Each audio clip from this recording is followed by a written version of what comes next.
No dia 12 de junho, faleceu John Romita, um dos grandes artistas das histórias em quadrinhos, conhecido principalmente por sua enorme colaboração para o sucesso da Marvel, onde se destacou nos anos 60 e 70 pelos seus excelentes trabalhos desenhando e arte finalizando o Capitão América, o Demolidor e principalmente o Homem-Aranha. Romita também criou personagens como Wolverine, Justiceiro, Rei do Crime e Mary Jane Watson. E como se não bastasse todas essas contribuições para a Marvel, já que John exalava arte, ele também tratou de trazer ao mundo outro renomado desenhista, seu filho John Romita Jr., que também ficou famoso desenhando o Demolidor, os X-Men e o Homem-Aranha. Neste vídeo eu pretendo prestar uma singela homenagem a um dos desenhistas que marcaram minha infância e ainda hoje me proporciona uma deliciosa sensação de nostalgia, logo após a vinheta.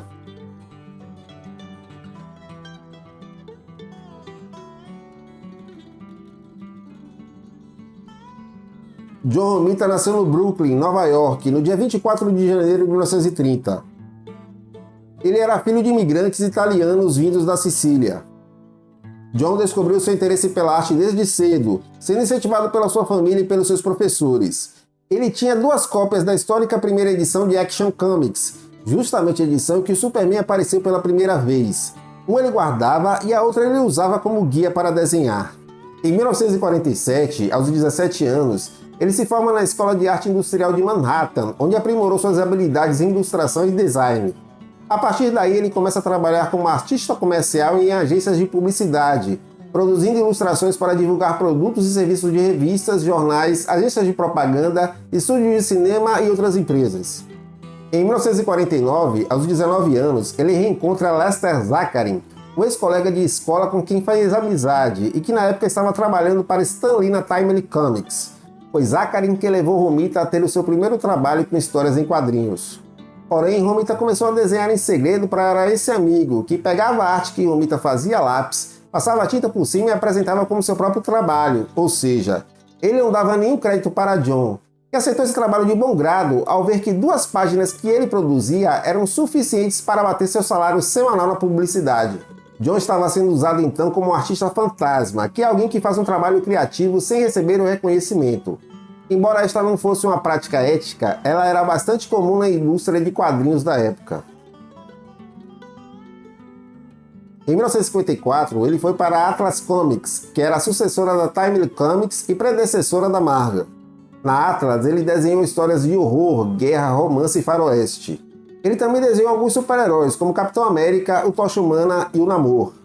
Ele trabalhou na Atlas até 1957, quando a empresa reduziu sua produção devido à crise nos quadrinhos provocada pelo Comics Code Authority, um código de censura criado pelas editoras de quadrinhos em 1954, em resposta a uma recomendação do Congresso americano e ao clamor moralista provocado pelo psiquiatra Frederick Wertham, autor do livro Sedução do Inocente.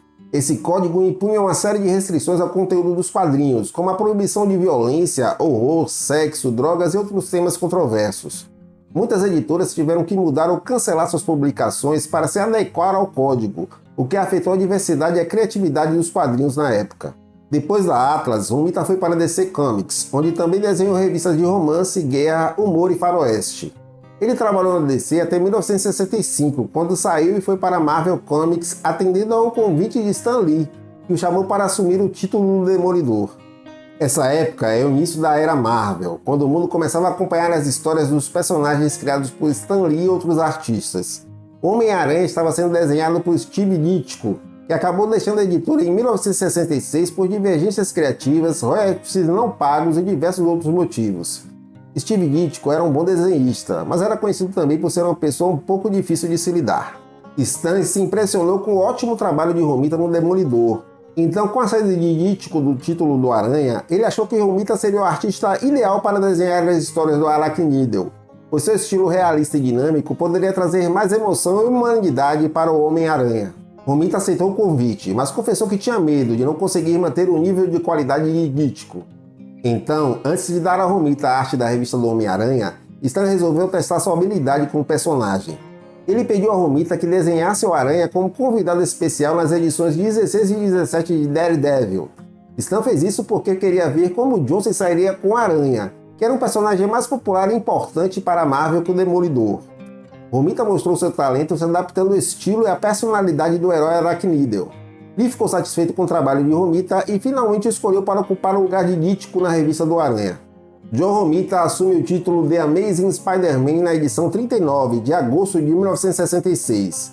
A partir daí, ele cria e ajuda na criação e desenvolvimento de personagens importantes nas histórias do Aranha, como o Rei do Crime, o Justiceiro e um especial, Mary Jane Watson, o interesse amoroso de Peter Parker.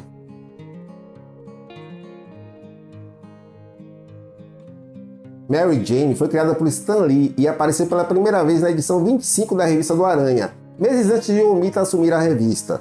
Sendo assim, o artista que desenhou a primeira aparição de Mary Jane foi Steve Ditko, mas ele só mostrou a parte de trás da cabeça da personagem.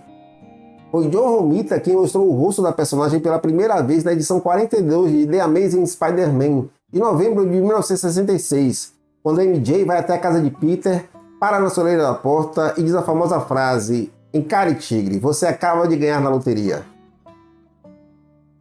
Romita se inspirou na atriz Anne Margaret para criar o visual de Mary Jane.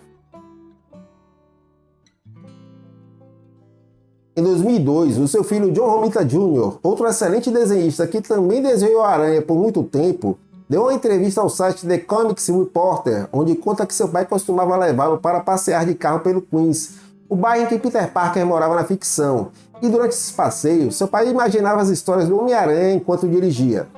Romitinha também disse que o Romitão se inspirou na arquitetura do Queens para desenhar os cenários das aventuras do Aranha.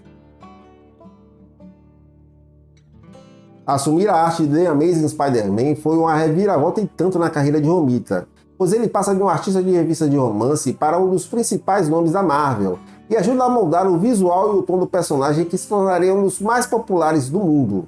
Nas mãos de Romita, The Amazing Spider-Man obteve sucesso ainda maior, se tornando em um ano o título mais vendido da Marvel.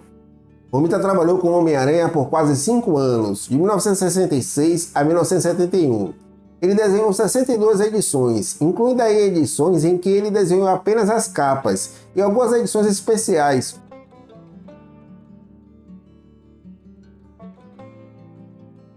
Romita também ajudou na criação do Wolverine, sendo responsável por desenhar o visual e o traje do personagem durante sua concepção.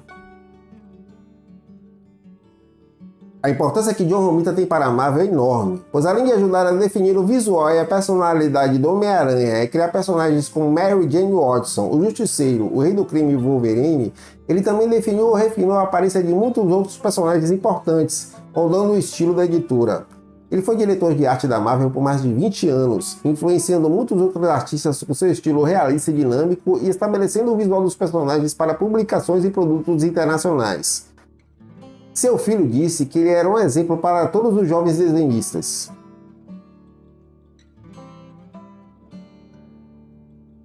Os desenhistas mais marcantes da minha infância são John Byrne e Jorge Pérez, mas são os desenhos de John Romita para as páginas de Homem-Aranha que conseguem me dar uma sensação gostosa de nostalgia. A memória mais antiga que eu tenho de ter tido contato pela primeira vez com a arte dele foi quando minha mãe comprou para mim a edição 12 de Marvel Especial, formatinho da Abril, que foi às bancas em dezembro de 1986. Naquela época eu costumava espalhar minha modesta coleção de quadrinhos pelo quarto antes de escolher qual eu iria ler ou reler, e foram inúmeras as vezes que eu reli aquela edição de Marvel Especial. A primeira história dessa revista foi desenhada por John. Nela, Norman Osborn volta a assumir a identidade de Duende Verde após assistir a uma conferência do Capitão Stacy a respeito do Duende e do Homem-Aranha, e procura vingança contra Peter Parker.